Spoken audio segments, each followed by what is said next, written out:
വയനാട്ടിൽ നിന്നുള്ള കർഷക നേതാവ് ശ്രീ യഹിയ ഖാനാണ്. വിഷയം വന്യജീവി ആക്രമണവും പരിഹാര മാർഗങ്ങളും.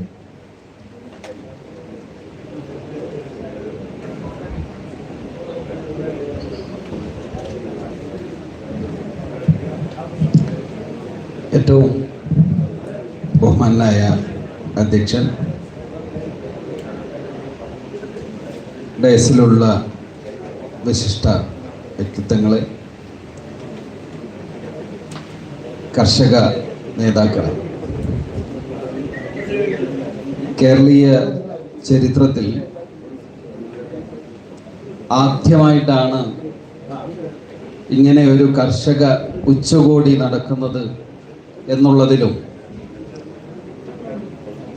അത് നടത്താൻ തിരഞ്ഞെടുത്ത സമയത്തിലും നമ്മൾ വളരെ വിജയിച്ചു എന്നുള്ളതാണ് ആദ്യം എനിക്ക് സൂചിപ്പിക്കാനുള്ളത്.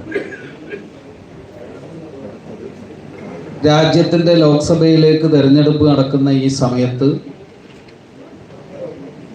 രാജ്യത്തിൻ്റെ നട്ടെല്ലായിട്ടുള്ള കർഷകരുടെ അവകാശങ്ങൾ കൃത്യമായി നമുക്ക് ബോധിപ്പിക്കാൻ സാധിക്കും എന്നുള്ളതിൽ യാതൊരു സംശയവുമില്ല.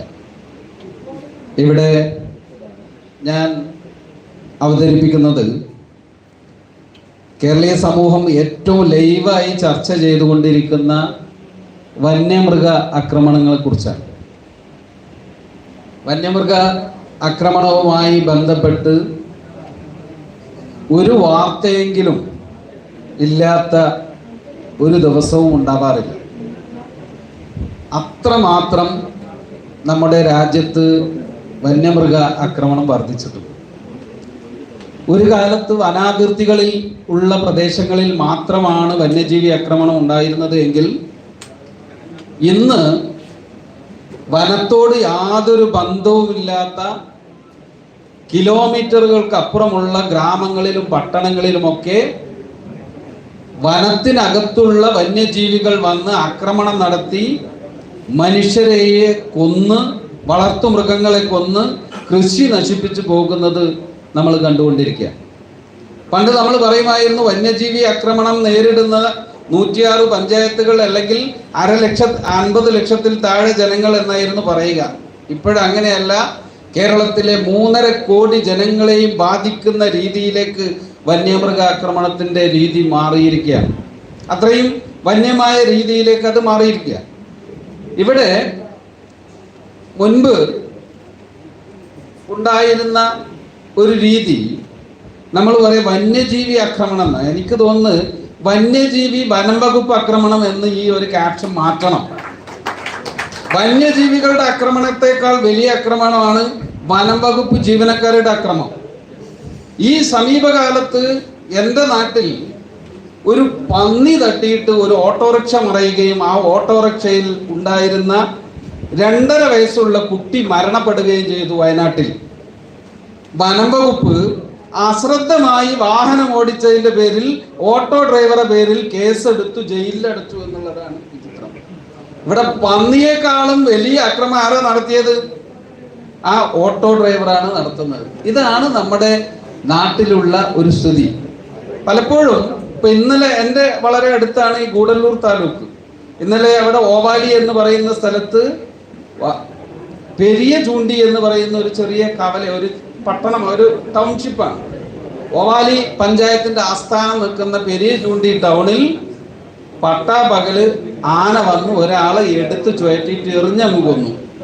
അയാൾ ഏറ് കൊണ്ടിട്ട് മരത്തിൽ വീണിട്ട് താഴേക്ക് വീണിട്ട് മരിച്ചു. ഇത് നിത്യസംഭവം.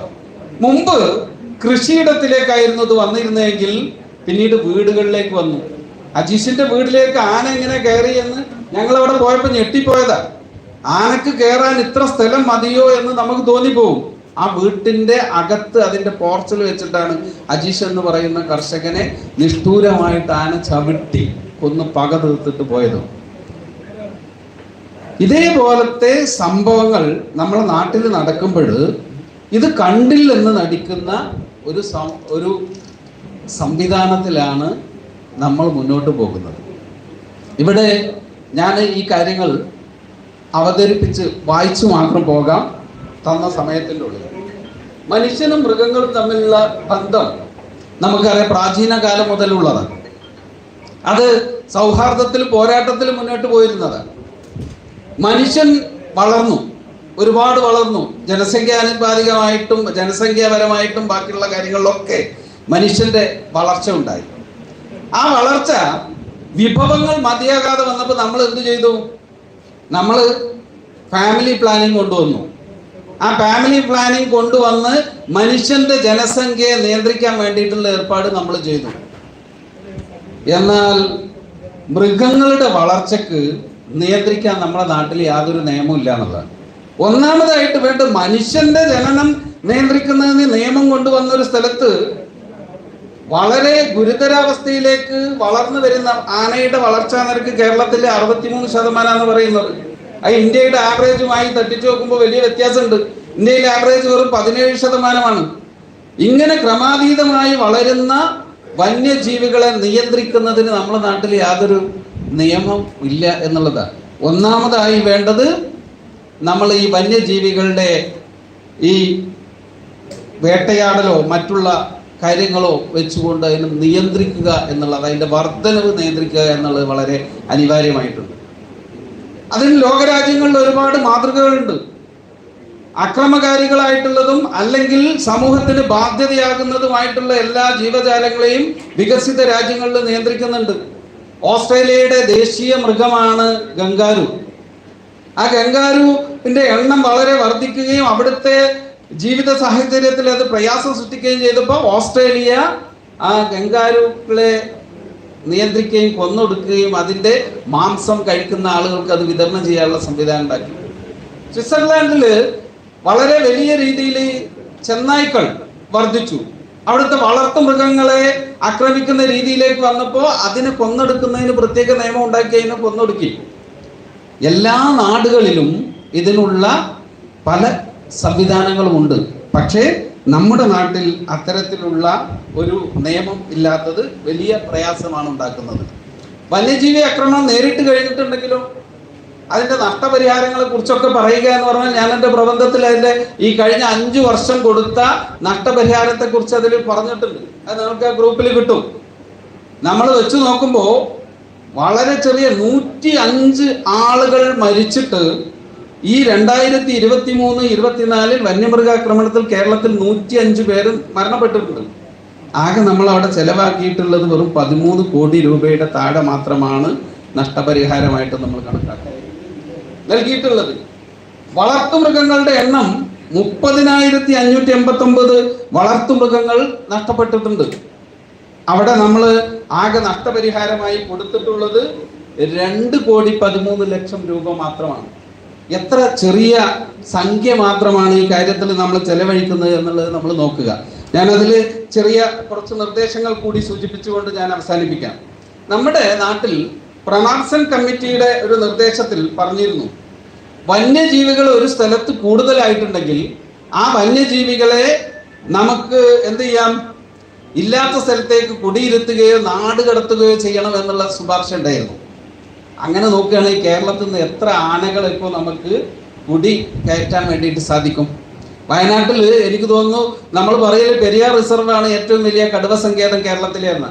എന്നാൽ എനിക്ക് തോന്നുന്നത് ബന്ദിപ്പൂരിനും നാഗർഹോളയ്ക്കും കിടക്കുന്ന വയനാട് ജില്ലയിലാണ് ഏറ്റവും അധികം കടുവകൾ ഉള്ളത് എന്ന്. ബന്ദിപ്പൂരും നാഗർഹോളയും തൊട്ടടുത്തുള്ളത്. അവിടെ നിന്നുള്ള കടുവകൾ മുഴുവൻ വരികയാണ്. ഇന്നലെ വയനാട്ടിൽ ഒരു കാരണവശാലും കടുവ എത്തില്ല എന്ന് പറഞ്ഞാൽ വയനാടിന്റെ ഹൃദയഭാഗമായ മീനങ്ങാടി പട്ടണത്തിലെ 54 3 കടുവകൾ ഇന്ന് വയനാട്ടിലെ എല്ലാ CCTV ദൃശ്യം വന്നപ്പോൾ അതാണെന്ന് വയനാട്ടിലെ പ്രധാന 3 കടുവകൾ ഒരു കാപ്പിത്തോട്ടത്തിൽ മീനങ്ങാടി പട്ടണത്തിലാണ്. മുൻപ് വയനാട്ടിൽ മുത്തങ്ങയിലോ അല്ലെങ്കിൽ തിരുനെല്ലിയിലോ കാട്ടിക്കുളത്തോ മുണ്ടക്കയിലോ ഒക്കെ ആയിരുന്നു വന്യജീവികൾ. എന്നാൽ ബത്തേരി മുനിസിപ്പാലിറ്റിയിൽ, മാനന്തവാടി മുനിസിപ്പാലിറ്റിയിൽ, പനമരം പട്ടണത്തിൽ, ചുണ്ട നാഷണൽ ഹൈവേയിലൊക്കെയാണ് കാട്ടിപ്പോത്തും കാട്ടാനകളും ഒക്കെ നടക്കുന്നത്. അപ്പോൾ വനത്തിലുള്ള ഈ അധികരിച്ച ജീവികളെ നാട് കടത്തുന്നതിന് ആവശ്യമായിട്ടുള്ള കാര്യങ്ങൾ ഉണ്ടാകണം എന്നുള്ളതാണ് ഒന്നാമതായിട്ട് സൂചിപ്പിക്കാനുള്ളത്. അതേപോലെ തന്നെ ഈ ജനവാസ കേന്ദ്രത്തിലേക്ക് ഇറങ്ങുന്ന വന്യജീവികളെ വെട്ടിവെച്ച് കൊല്ലുന്നതിന് വേണ്ടിയിട്ടുള്ള അവകാശം ഉണ്ടാകണം. വനത്തിന്റെ ഉള്ളിൽ കയറിയിട്ട് നമ്മൾ വെടിവെക്കുമ്പോൾ അത് തെറ്റാ. നേരെ മറിച്ച് ഇവിടെ ബഹുമാനപ്പെട്ട സാർ സൂചിപ്പിച്ച മാതിരി അത് കർഷകന്റെ ഭൂമിയിലേക്ക് വരുമ്പോൾ കർഷകന്റെ ഉടമസ്ഥാവകാശമുള്ള ഒരു സ്ഥലത്തേക്ക് അന്യായമായി കയറുന്ന ഏത് വന്യജീവിയാണെങ്കിലും ഏത് ഷെഡ്യൂളിൽ പെട്ടതാണെങ്കിലും അതിനെ വെടിവെച്ച് കൊല്ലാനുള്ള അവകാശം ഉണ്ടാകണം എന്നുള്ളതാണ് കേരളത്തിൽ. അതേപോലെ തന്നെ പ്രധാനപ്പെട്ട കാര്യം, ഇവിടെ നമ്മുടെ ഈ നഷ്ടപരിഹാരം നിശ്ചയിക്കുന്നത് ഇപ്പൊ ഫോറസ്റ്റ് ഡിപ്പാർട്ട്മെന്റാണ്. നമുക്ക് നിയമപ്രകാരം ഒരു വന്യജീവി ആക്രമണം ഉണ്ടായിട്ടുണ്ടെങ്കിൽ ഇപ്പൊ തന്നെ നമുക്ക് 24 ലക്ഷം രൂപയോളം നഷ്ടപരിഹാരം കിട്ടുന്നതിന് നിയമമുണ്ട്. പക്ഷേ യഥാർത്ഥത്തിൽ നമുക്ക് കിട്ടുന്ന എത്ര? 5 ലക്ഷം രൂപ. ആ 5 ലക്ഷത്തിൽ നിന്ന് കൂടണമെങ്കിൽ എന്ത് വേണം? മരിച്ച ആളുടെ ശരീരം അങ്ങാടിയിൽ കൊണ്ടുവന്ന് നമ്മൾ വലിയ അജിറ്റേഷൻ ഉണ്ടാക്കിയാൽ 5 ലക്ഷം കൂടെ വകവെച്ച് തരാം. നിയമപരമായി നമുക്കിപ്പോൾ തന്നെ 24 ലക്ഷം രൂപ കിട്ടണം. കേന്ദ്ര ഗവൺമെന്റ് 10 ലക്ഷമുണ്ട്, കേരള ഗവൺമെന്റ് 10 ലക്ഷമുണ്ട്. ദുരന്ത നിവാരണത്തിന്റെ ഒക്കെ ഭാഗമായിട്ട് ഒരു 4 ലക്ഷം അഡീഷണൽ ഉണ്ട്. പക്ഷെ ഇത് നമുക്ക് ഒരിക്കലും കിട്ടാറില്ല. എല്ലാ വന്യജീവികളുടെ ആക്രമണത്തിൽ മരിച്ചാലും ഇത് ബാധക. എന്നാൽ കേരളത്തിൽ പുതിയൊരു നിയമം വന്നിട്ടുണ്ട്. വന്യജീവിയാണ് പാമ്പ് എന്നുള്ളത് നമുക്കറിയാം. കാരണം തൃശ്ശൂരിലാണ് JCBയിൽ കുടുങ്ങി മലമ്പാമ്പ് കുടുങ്ങിയപ്പോൾ കഴിഞ്ഞ ആഴ്ച കേസെടുത്തത്. പക്ഷേ പാമ്പ് കടിച്ച് മരിച്ചാൽ 10 ലക്ഷം കിട്ടും, അല്ല 2 ലക്ഷം രൂപയാണ് നഷ്ടപരിഹാരം ആകെ. പാമ്പ് വന്യജീവിയാണ്. പാമ്പിനെ കൊന്നാൽ വന്യജീവിയെ ആക്രമിച്ച് അതേ കേസ് ഉണ്ടാവും. രാജവെമ്പാല മലമ്പാമ്പ് ആണെങ്കിൽ ഷെഡ്യൂൾ 1 കൊണ്ട് വലിയ കുറ്റമാണ്. പക്ഷെ പാമ്പ് കടിച്ച് മരിച്ചാലോ 2 ലക്ഷം. അതോ കഴിഞ്ഞ 10 വർഷമായിട്ട് കിട്ടിയിട്ടില്ല. അപ്പൊ ഇങ്ങനെയുള്ള കാര്യങ്ങളാണ്. അപ്പൊ ഈ നഷ്ടപരിഹാരം കിട്ടുന്നതിന് വേണ്ടിയിട്ട് MACT മാതൃകയിൽ മോട്ടോർ ആക്സിഡന്റ് ക്ലെയിമിന് ഒരു ഇതുണ്ടല്ലോ, അതേപോലെയുള്ള MACT മാതൃകയിലുള്ള ഒരു പ്രത്യേക ട്രിബ്യൂണൽ, ആ ട്രിബ്യൂണലിൽ ഫോറസ്റ്റ് ഉദ്യോഗസ്ഥർ ഉണ്ടാകാൻ പാടില്ല, മറ്റുള്ള വകുപ്പുകളെ ചേർത്തുകൊണ്ടായിരിക്കണം. അതേപോലെ തന്നെ വനം വകുപ്പ് ഉദ്യോഗസ്ഥരുടെ പേരിൽ കേസെടുക്കാനുള്ള അവകാശം പോലീസ് അതോറിറ്റിക്ക് ഉണ്ടാകണം എന്നുകൂടി നിർദ്ദേശമുണ്ട്. ബാക്കിയുള്ള വിശദമായ കാര്യങ്ങൾ നിർദ്ദേശത്തിലുണ്ട് എന്ന് പറഞ്ഞുകൊണ്ട് നിർത്തുന്നു. ചെയ്യുന്നു. Thank you very much. അദ്ദേഹത്തിന്റെ വളരെ രസകരമായ അവതരണത്തിന് പ്രത്യേകം നന്ദി അറിയിക്കുകയാണ്.